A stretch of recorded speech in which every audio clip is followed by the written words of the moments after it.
Hola a todos y bienvenidos a nuestro canal. Hoy vamos a sumergirnos en una de las historias más fascinantes y transformadoras de todos los tiempos, el llamado de los primeros discípulos. ¿Alguna vez te has preguntado cómo comenzó todo? ¿Quiénes eran estas personas comunes que dejaron todo para seguir a Jesús? Acompáñame en este viaje para descubrirlo. Para entender la magnitud de este evento, tenemos que transportarnos a la Galilea del siglo I. Imagina un lugar lleno de vida, con pescadores trabajando en el mar de Galilea, recaudadores de impuestos en sus puestos y gente común viviendo su día a día. En este escenario, aparece Jesús, un predicador itinerante cuyo mensaje comenzaba a resonar en los corazones de muchos. Su ministerio público estaba a punto de comenzar, pero no lo haría solo. Necesitaba un equipo, un grupo de personas que aprendieran de él, que fueran testigos de sus milagros y que,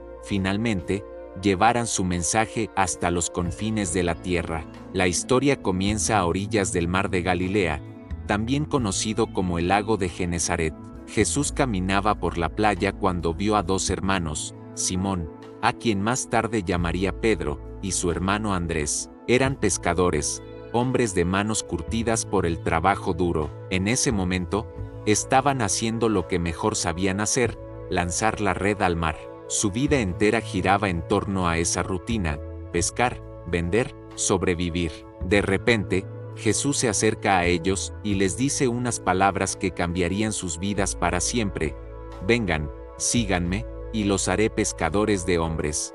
Piénsalo por un momento, no les ofreció riqueza ni poder terrenal, les ofreció un propósito completamente nuevo, una misión que trascendía su realidad cotidiana. Y aquí viene lo asombroso.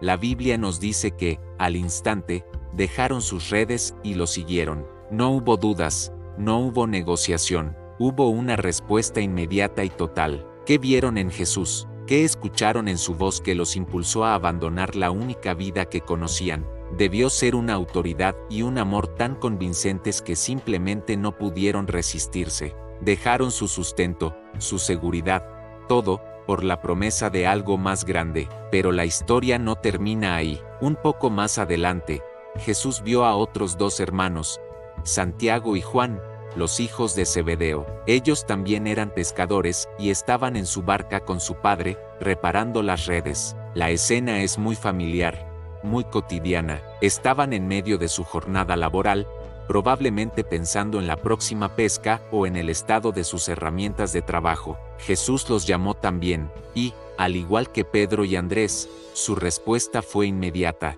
Dejaron la barca y a su padre, Zebedeo, y lo siguieron. Esto es aún más impactante. No solo dejaron su oficio, sino también a su familia en ese preciso momento. Imagina la escena: su padre viéndolos irse detrás de este nuevo maestro. Esto nos habla de la urgencia y la fuerza irresistible del llamado de Jesús. No era una invitación para más tarde, para cuando las cosas estuvieran más ordenadas. Era una llamada para el ahora. Así, en un solo día, el núcleo de su equipo estaba formado: Pedro, Andrés, Santiago y Juan.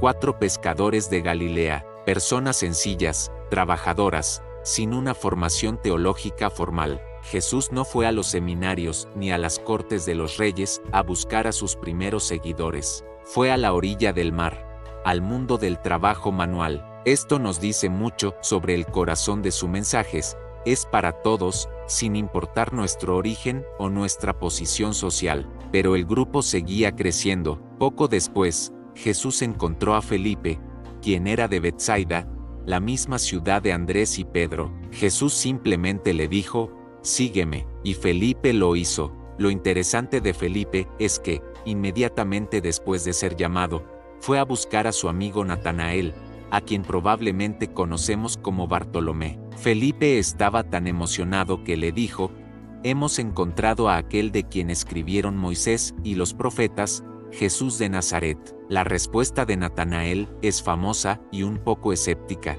¿De Nazaret?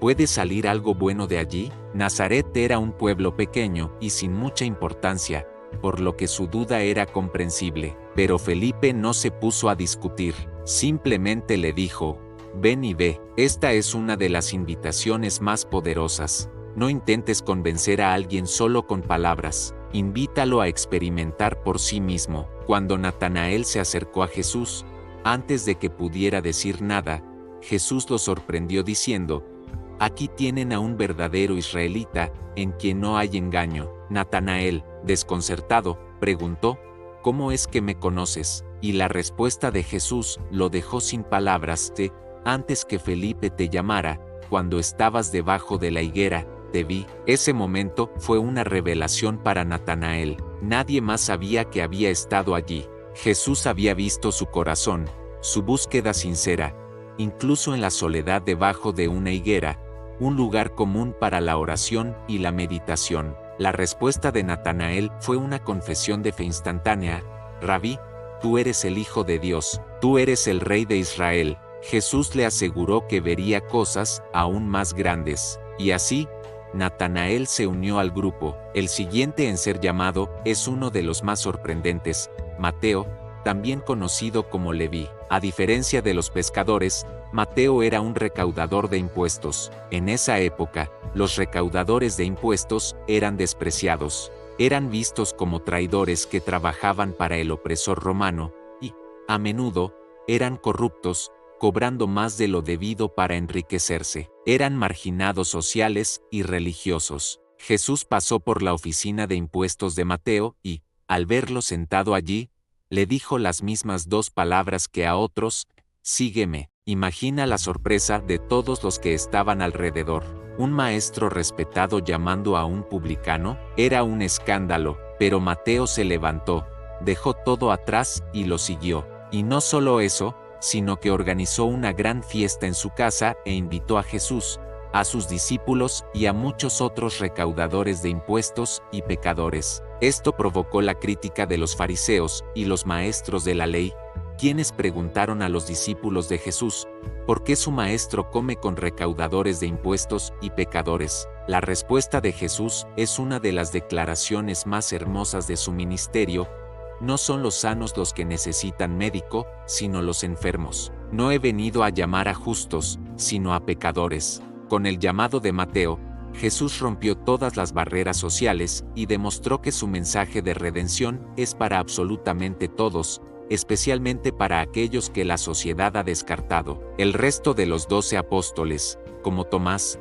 Santiago el Menor, Judas Tadeo, Simón el Celote y Judas Iscariote, fueron llamados en diferentes momentos, aunque los evangelios no nos dan tantos detalles sobre cada uno de sus llamados individuales. Lo que sí sabemos es que era un grupo increíblemente diverso. Tenías pescadores, un recaudador de impuestos, un celote que probablemente era un nacionalista radical opuesto a Roma. En cualquier otro contexto, estas personas nunca se habrían juntado, y mucho menos habrían trabajado en equipo. ¿Qué los unía? Una sola persona, Jesús. Su presencia y su llamado fueron el catalizador que unió a este grupo heterogéneo y lo convirtió en el fundamento de la iglesia. Eran hombres imperfectos, llenos de dudas, miedos y ambiciones personales. Dudaron, compitieron entre sí, e incluso uno de ellos lo traicionó. Pero a pesar de sus fallas, Jesús los eligió. Vio en ellos no solo lo que eran,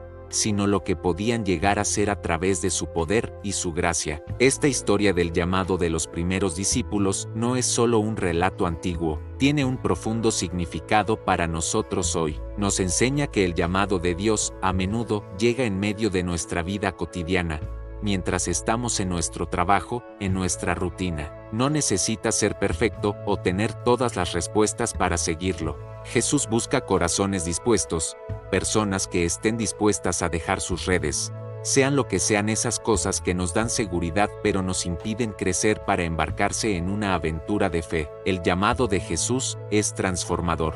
Convierte a pescadores de peces en pescadores de hombres, a recaudadores de impuestos marginados en evangelistas, y a escépticos en creyentes apasionados. Nos invita a todos, sin importar nuestro pasado o nuestra profesión, a ser parte de su misión en el mundo. La próxima vez que leas sobre los discípulos, recuerda que no eran superhéroes, eran personas comunes, como tú y como yo, que respondieron a un llamado extraordinario, y esa misma invitación resuena a través de los siglos y llega hasta nosotros hoy. Ven y ve. Gracias por acompañarme en este recorrido. Espero que esta reflexión te haya inspirado.